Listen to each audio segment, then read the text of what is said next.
might be getting some dislikes on this one. Might even lose a couple subs. Hell, I don't know. But you know what? That's not the overall point here. The overall point is to talk about a lot of what we've got in the country and to talk about problems and a big part of my channel. I'm going to talk about a lot of what other channels talk about at times, but there's a certain thing that I want to try to do with this channel. It's kind of why I started the whole Unity Through Music segment that I'm doing on Mondays now. We need to figure out how to start working together. Okay? But a big old part of the problem here is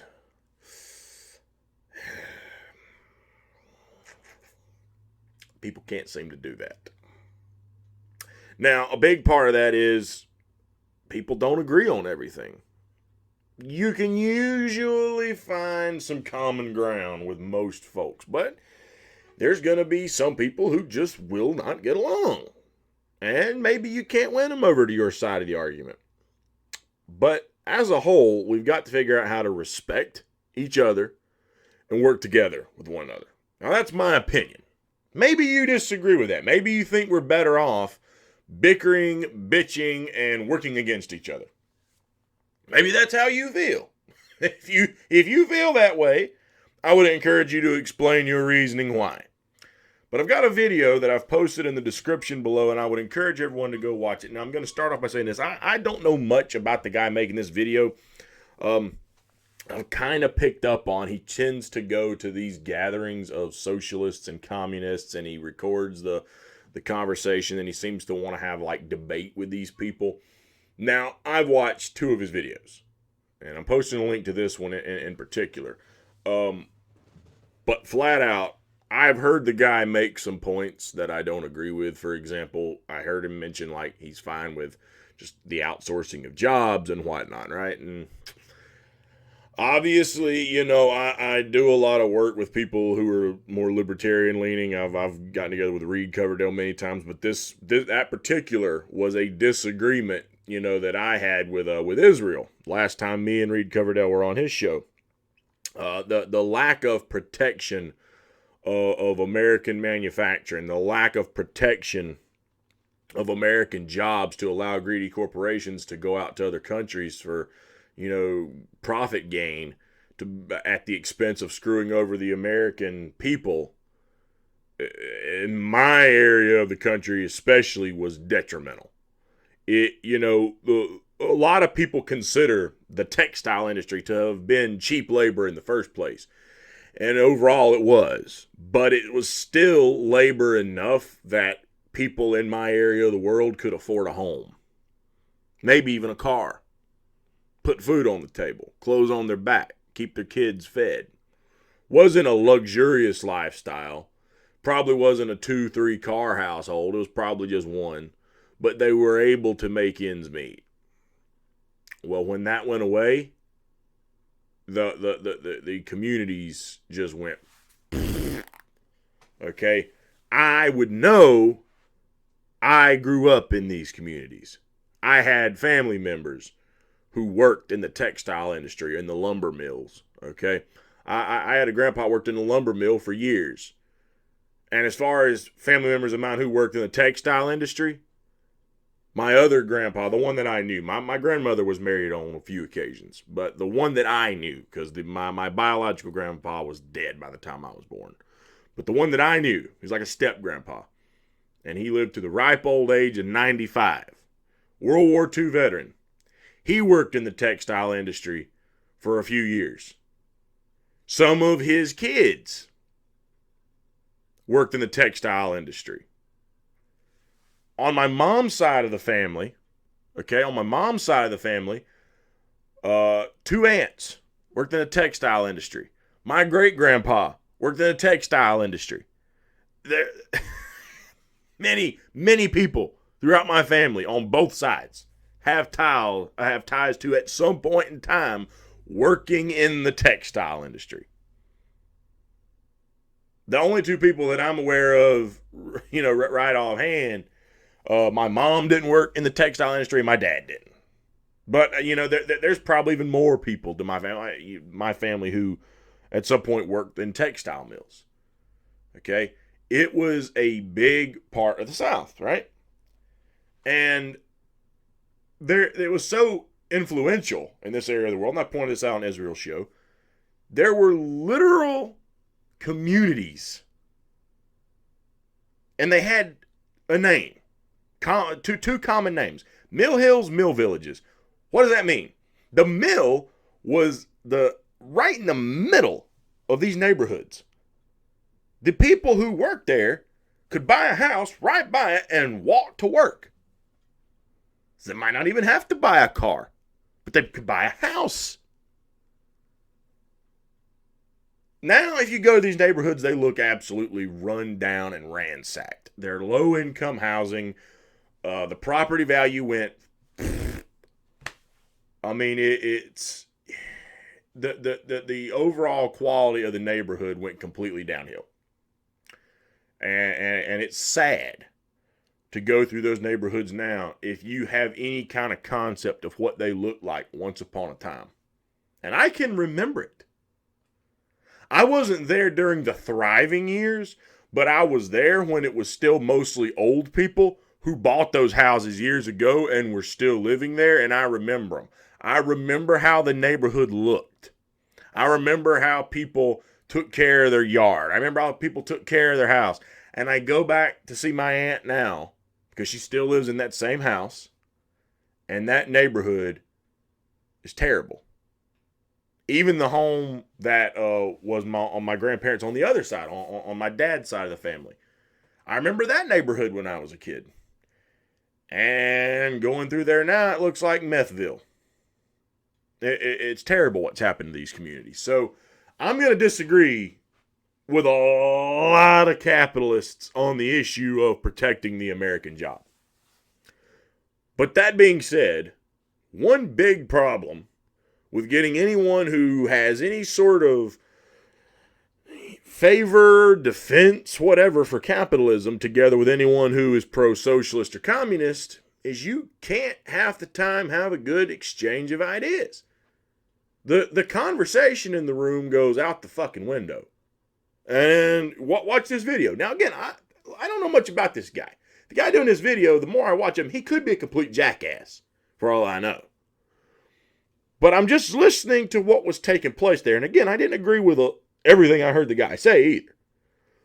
But the one thing that I want you, if you watch this video, to pay attention to is how who he's talking to makes their point. The minute he tries to respond, he gets a couple of words out and the mob attacks.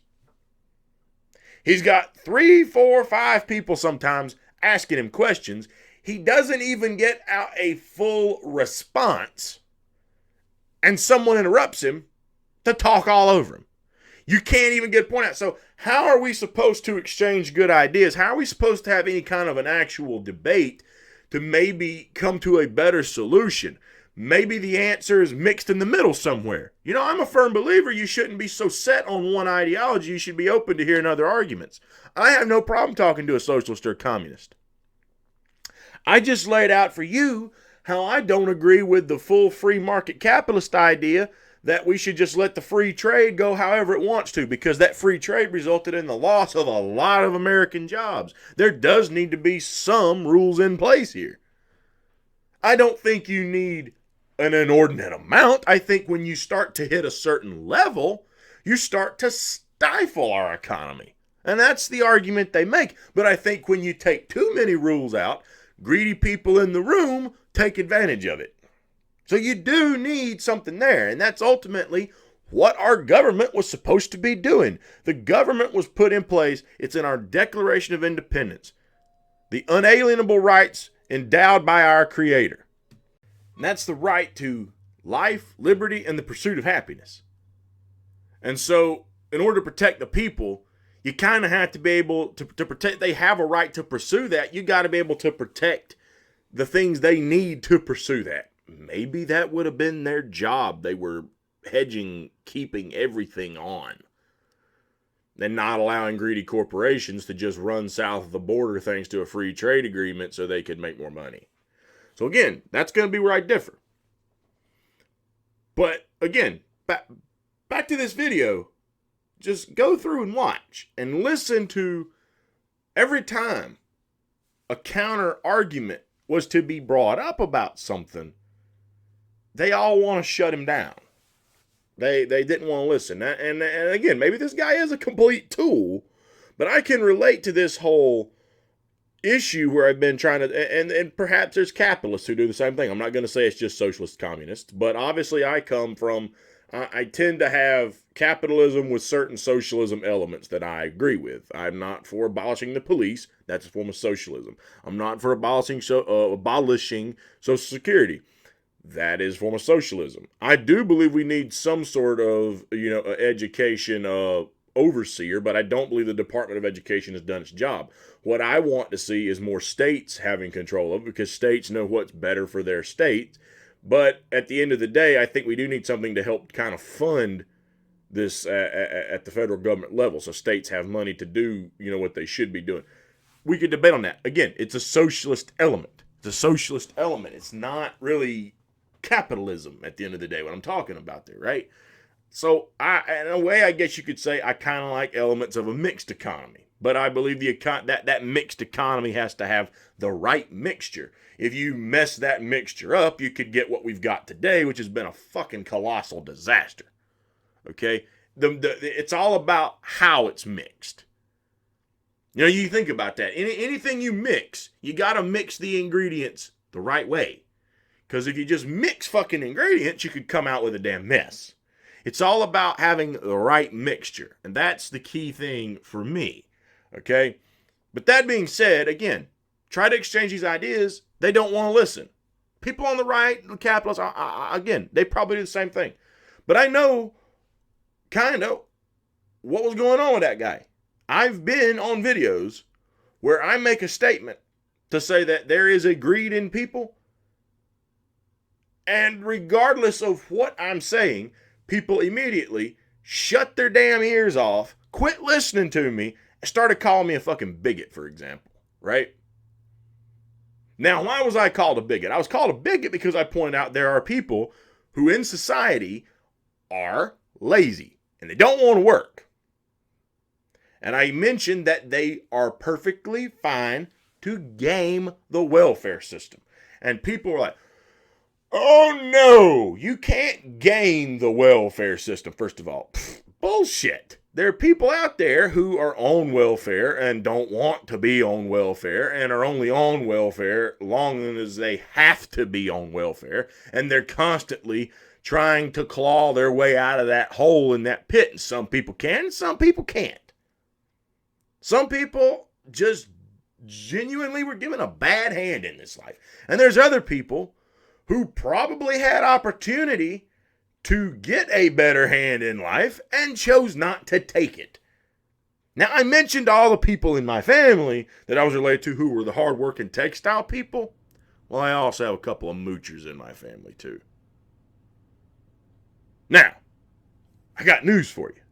Because it seemed like most people thought I was referring to people of color when I said that. Yep. These people are white. And based on the argument I've also heard from a lot of leftists, should have had white privilege too, right? So they should have definitely, without a doubt, had that fucking ability to go wherever the fuck they wanted to in this world based on that argument. They could have gotten the job they wanted. They could have gotten the education that they wanted. They could have done all these fucking things because they were the right pigmentation. That's another argument you hear from a lot of people, right? That the white privilege thing takes you wherever you want to go. That it's the black and brown people who are more disenfranchised. Statistically speaking, there is some truth to that. But if you think that your color determines everything, then how the fuck do you explain these relatives of mine? Now let me give you a little background on them. One went out and had a bunch of fucking kids. I don't keep in touch with her that often, but last I heard she had about 5 kids. distant relatives here. Okay? 5 kids. Never married the dad. Did it deliberately so she could go after the father figures, if you want to call them that, because they weren't exactly top of the line either, so she could get child support. And then turned around and filed for government subsidy. And every time she gets an opportune moment, she's trying to find somebody in her family to take care of these kids she can't care for on her own and knew damn well she couldn't care for on her own, and babysit them so she can go out and fucking party. You know what's written all over that? Greedy. You're thinking about yourself. First of all, maybe you shouldn't have kids until you're ready to take care of them. Maybe you shouldn't have kids, especially that damn many, unless you can financially care for them. They say accidents happen 5 fucking times? Bullshit, you're intentionally trying. You intentionally did this. And I'm not fucking speculating. You know why? I'm related to her. Again, don't keep in contact that often. Not a fan. But what I do know is she hasn't been shy about admitting she did it intentionally. So I'm supposed to believe all you ideologists out there that believe there's no greed in mankind, that every human being by, default has to be of good nature, and that deep down she really didn't want to be greedy and do that, and yet she's admitted to me and other people that she has. The few times I've interacted with her, she's like, oh, I knew exactly what I was doing, honey. I ain't got to work no more. Really? Okay. But now, even if you want to give me some kind of answer on that relative, now I'll bring up relative number 2 and tell me what your response is to this one. Okay? This isn't a woman this time. This is a male relative this time around, okay? So obviously he couldn't take the kid route. He couldn't try to have plenty of kids and take the same tactic. No, his was, I just don't want to work. His was, here's what I'm going to do. I'm going to go to work and look for every opportunity possible to get some kind of injury that I can make a claim over and get a settlement, and then also be on disability. And so he knew the right doctor who he'd have to get in touch with, and he claimed he got an injury falling off a forklift or whatever. And again, I'm not speculating. He got in touch with the right doctor. Some people told him, like, hey, you go see this guy, and he'll take care of you. And they claimed, of course, that he suffered some sort of back injury, blah, blah, blah, blah. Conveniently, no x-rays were done, but the doctor gave his own testimony or what the fuck ever. He got a settlement from the company, not a huge settlement from the company, and now he draws a disability, and he's blatantly admitted, like, I can do this. I don't want to work no more. Hell yeah. Like, it didn't hurt me that bad. I mean, like, but because I was intentionally looking for something, but, I don't want to get out there and have to go to work every day.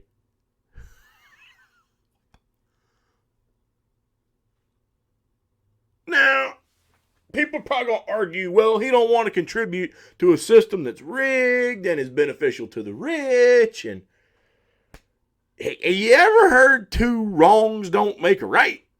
So, yeah, we can agree the rich are fucked up. We can agree that the system is rigged for the rich. We can agree there is massive greed on the rich. But you're supposed to be greedy in your own right and not try to do right by the people who are trying to go out and work. That you're going to allow a system that was there for people who just genuinely fell on hard times to prop you up because you just didn't want to work. Just because the system is rigged or flawed doesn't mean you shouldn't have to do what the rest of us do. That safety net was there for people who genuinely have real disability and can't fucking work. Now, what are you going to do If somebody has some sort of an ailment, and because they don't know the right doctor, has a harder time getting on that safety net, but you're comfortably on it. And you could probably go back to work, and they can't, and they're having a harder time getting on. That should be reserved for people who truly need it. And you know what else really burns me up? Is I've also got other people on the other side of the family who had that very experience, a hard time getting on disability. I've got people in my family who genuinely got injured and can't work. One of my great aunts, she's had big disabilities her whole life. She's had a bad problem with epilepsy for years. For years. She can't drive. She got her license and drove at one point. And then she had a seizure while driving and slammed into a pole. Didn't kill her, but she doesn't even drive herself anywhere anymore. She's had health problems ever since she was in her teens. She had to fight tooth and nail to get onto some relief for disability. And yet there's people who could work but don't want to, who game the shit. Now, you gonna tell me that's not being greedy? Because that is fucking being greedy. If you weren't being greedy, why would you not get out and at least, even if the system is rigged, still go out and work because you fucking can, and allow that spot to be used for fucking people like them who need it? They fucking need it. You don't, but you took advantage of it. That is fucking greed. It's fucking greed. So stop the bullshit. That is simply greed. We can't have an idea exchange. We can't have civil conversation. We can't debate on facts if you're not willing to admit that there is a fact of greed. If you're going to take something that's just factual and make up some fucking never land excuse that it's not, we can't really debate things. What we're talking about is backed up by history, backed up by mankind, and it's just a fucking fact. There's greedy people. If you're going to pretend that only the rich could be greedy, but mankind can't be, make that make sense for me. What are you saying? Rich people aren't people?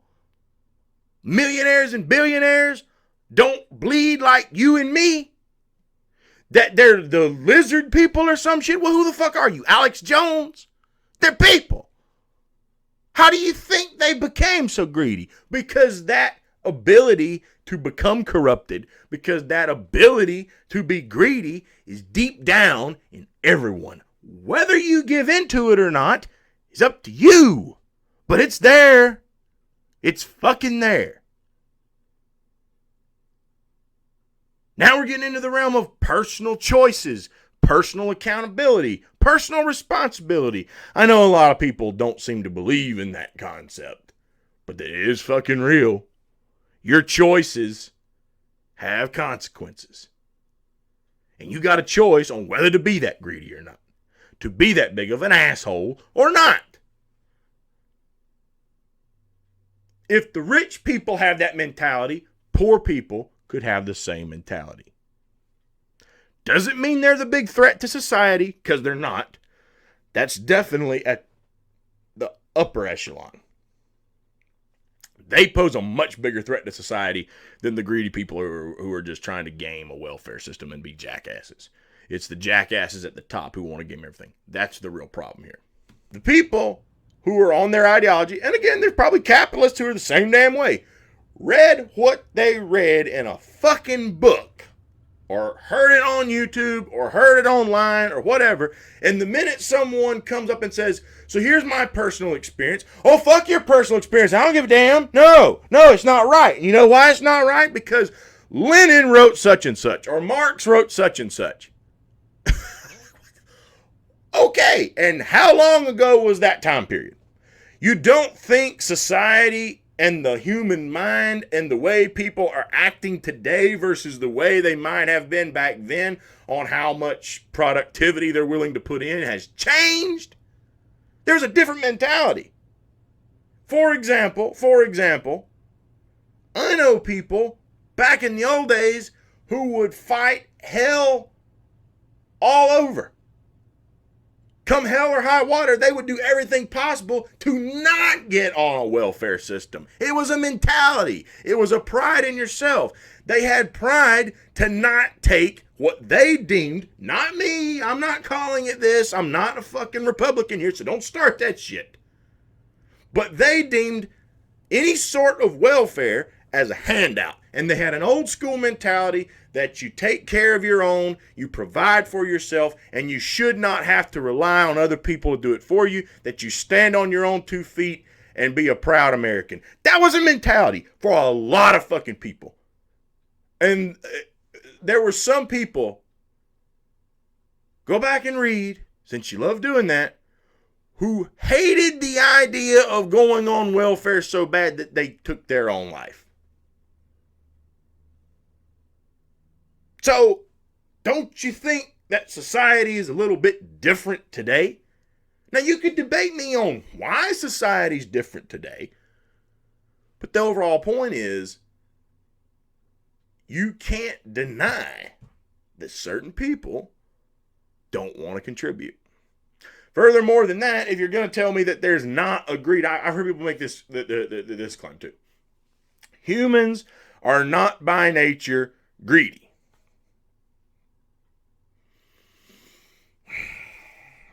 I think we need to define what we mean by greedy. I think everyone's greedy. But how greedy? See, that's the difference.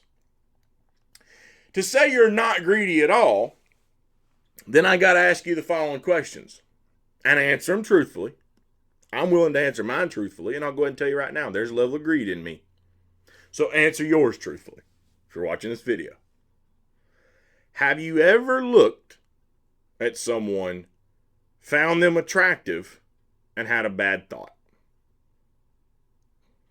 That you want to have sex with them, that you want to kiss them, touch them, look at them naked, whatever the fuck. Have you ever done that?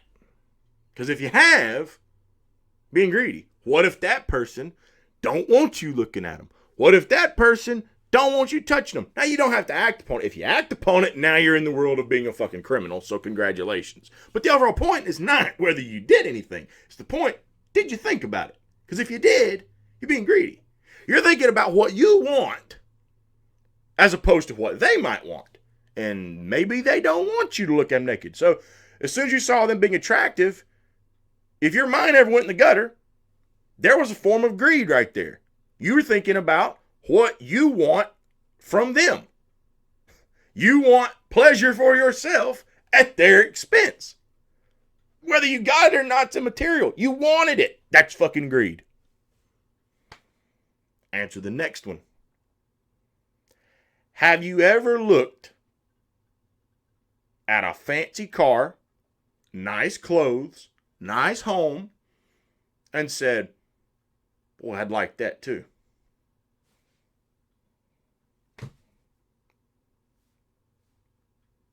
To me, you're thinking about yourself. Now, what if you already have a place to live? There are people who are homeless. Why didn't you say, I wish the homeless guy had that house? I mean, he don't have a fucking house at all, and he's probably living in a cardboard box. And let's say you have an apartment. At least you got a roof over your head. He don't. Or she don't. So when you saw that nicer house, how come you didn't say, I wish they had it? Because you were thinking about yourself. That's greed. And if you're going to continue to tell me that it doesn't exist in mankind, and I've heard this argument too, that it seems like not maybe everyone agrees with this opinion, but I've heard people make the point, and it seems like some people believe that this whole thing started when capitalism came into place. And I've heard them say, now capitalism doesn't go back as far as mankind. You know, it's a more recent idea, and people got along and traded before capitalism. So, okay, everything was peaches and cream, and there was no greed in mankind before capitalism. Seems to be what I'm getting from that, right? So if that's true, why did society ever have war? Are you going to tell me that back in the times of old that were described in the Bible, for example, long before there was ever capitalism, so why were societies fighting? Why was the Great Wall of China built? To stop the Mongols. Why have Middle Eastern cultures, taking out the biblical explanation for it? I know some people don't want to hear that, so we'll take that out. Why were people fighting? There's an obvious answer there. History actually tells you why, but it seems like you don't want to come to terms with why. And the answer is because people were greedy. They wanted something that the other tribe had, and so they wanted to go to war to acquire it. That's greed. Does that not sound like a lot of what the war is today? We want to go to the Middle East to get their oil, to get their minerals, to get their lithium. So what do you think was going on back then? The Egyptians went out and enslaved people. Why? To do their work. Cheap labor. Especially cheap if it's fucking free, right? Greed! That's fucking greed! How are you going to deny that it exists? It's all over the damn place. And if you don't want to acknowledge it, you're literally ignoring what's in front of your very fucking eyes. You have a starry-eyed view of an imperfect species. Human beings are not perfect. As someone who does believe in a faith, I recognize that there was only supposed to be one perfect being, and human beings are the imperfect people. Now, if you don't want to believe in the concept of the religion, you don't have to. Just go back and look at history, and you can clearly see human beings have never been perfect, and there is no other perfect species. So unless you figure out how to continue that chain of evolution where we evolve from human beings into something else where we are a fucking perfect species, we're not going to be perfect. There's always going to be flaws. There's always going to be imperfection. And it is a survival of the fittest mentality. That's the greed. We are fucking mammals. Look at our counterparts who are mammals. They do what they think is best for them. Even when the animals roam in packs and tend to work together, when one comes around that it might be the same species animal from outside that pack, sometimes they tend to not welcome that person from outside the pack. Why? Well, there might be multiple reasons why. Maybe it's because they don't want to share their resources, being greedy. Maybe it's because they don't trust them and don't recognize them. We're fucking mammals, if you want to get to the scientific explanation. Furthermore than that, in this concept of there's never going to be a true figurehead, that people are going to have the complete power. Okay, again, I'll reference you to our mammal counterparts. Go look through the wildlife. See where that really happens. There's always an alpha male. There's always that one. You know, Joe Rogan described it as it's the monkey shit because we all evolved from monkeys, right? He's not a person of faith. He believes that, you know, humans evolved from primates. And in his stand-up special, as he described it, it's the monkey shit that's left over in all of us. That there's always that one who's at the top of the damn tree shouting out for the world to hear. Now, I know somebody in the damn PC police is going to accuse me of being a racist right now. Notice I said all of us. So fuck you. Okay? But it's the fact. Not every human being is a leader. And so when you get that power, some people don't know what the fuck to do with it. So eventually, it's going to run its course, and the people are then going to put people in charge on their behalf to do their bidding. Now, where the fuck does that sound familiar? Oh, kind of like the government we already put in place to do our bidding. But they're not doing our bidding anymore. You know why? Because they got bought off. Now, people weren't fucking greedy. How did they get bought off? So when you turn this system on its head, you put capitalism or out of business, you put socialism or communism. See, these are the debates we need to have. You put that in place, And then human beings are going to more than likely do what they've done for centuries, and they're going to put people in charge to run it because they're supposed to be the brightest of the bunch. What is to stop them from ever being bought off? And even if they're not necessarily bought off, what's to stop them from allowing their greed to take over? Power corrupts. It's in the Dark Knight. You either die a hero or you live long enough to see yourself become a villain. Julius Caesar, anyone? It's happened for a very long time. And if you think that just like that, it's going to stop, don't fucking kid yourself. You're talking about a reform of the human brain that's going to have to take place. And if you think getting Democrats and Republicans are hard, or if you think getting them out of office is hard, try that task. You're not only going to be having to debate on politicians who, by the way, are not popular, and you still can't get them out of office. You're going to have to start convincing people stop listening to a lot of the music they listen to today that's poisoning their brain, and they like that shit. Oh, that's a lot more popular than the politician. How about the TV programs that are just fucking melting your mind into mush? Or the video games even that are stifling your productivity to get out, to be more active. You're going to have to start prying these mind-controlling fucking devices away from people to get that kind of change. And that shit's a lot more popular than fucking Capitol Hill. And you can't even beat Capitol Hill. You can't get Democrats and Republicans out of office. How the fuck do you think you're going to pry all that shit away from people so that you can educate them on how they should be interacting with people better? If you can't do the easy one, how the fuck are you going to so easily do the hard one? I still haven't heard an answer to that question yet.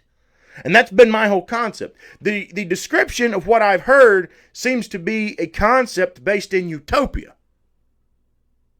How do you achieve the utopia? The utopia is literally like a pipe, it's a dream. How do you get that accomplished? You're going to have to teach people better. We're going to have to work together as society. That means everyone actively now is going to have to stop. Everyone who is woke enough to understand it is going to have to stop, convince those who aren't to wake up and stop. And then we're all going to teach our kids these same damn things. Oh, God. And again, you can't even convince all these people to stop voting for shitty politicians. How are you going to convince them to give up the things they actually enjoy? They don't enjoy AOC. They don't enjoy Marco Rubio. They don't enjoy Ted Cruz. They don't enjoy Chucky Schumer. They don't enjoy Nancy Pelosi. And you can't get rid of these fuckers. So how are you going to get rid of some of these musical artists or Hollywood celebrities who are giving the crack content to the fucking public that's keeping them glued to a screen, melting that mind away? How the fuck are you going to do that? I have not heard a good solution to that yet. But again, back to the overall point, we can't even have these debates in the first place. The minute I start talking, or someone else, or a full-blown capitalist that I won't even agree with, the minute you start having those conversations, some people are willing to listen to you, but others are not. And then that brings me around to something that was also said in this video. Again, go to the description below and watch it. And this guy clearly found it concerning. He made point to put it in his title. Is that one of the people who are defending the socialism, communism type thing against him claimed to him that you'll be one of the people that will throw in the labor camps, basically, when it comes around. Wait a minute. Now one thing I've always heard is that we can't look at what happened under Mao or what happened under Stalin or any of these people. Like, no, we're going to get all the good things out of what they did, but none of the bad. Well, what the fuck was that shit about a labor camp? First of all, why are you going to force people to work? Every damn thing I just been fucking hearing was like all the people who aren't working right now aren't gaming the system, and I've conceded they're not a threat to our society, by the way. I want to make that clear. All the people that I mentioned who game welfare system, they're a nuisance because they don't want to be productive, but they're not a threat. The people who are a threat are the people getting the socialism at the fucking top end. The corporate welfare. That's the fucking threat to society. And there's no dispute on that at all. So I'll give you that one. But now all of a sudden you're going to make people work who don't agree with you. Yet if all the people who don't agree that you should be a lazy POS and not work now tried to make those people work, I wonder what the fucking response would be to that. So we're going to put people in labor camps that don't agree with us. Ooh. Sounds a little authoritarian there, don't it, boys?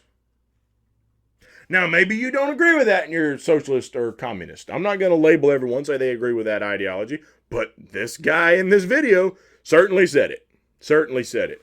Also, they tend to not want to let you make your points all the way. And again, capitalists are probably doing the same thing right now. I don't want to make it seem like only one side of the aisle is doing this. I'm overall making the point. This is why we can't have civil dialogue in this country anymore. No one wants to let someone complete a fucking sentence. There's already probably people who didn't even get this far in the video, cut it off a long time ago, and drew their fucking opinion, and they're not going to watch till the end to hear everything I have to say and then make a decision. They probably got 10 minutes, 15 minutes in, if that long, and they're like, fuck this dude, he's a blockhead, and turn the fucking video off. Probably already put some dislikes on it, potentially, before they ever got this damn far. People don't listen. They don't listen and respond. They listen halfway and then respond to the half message that wasn't even fucking completed.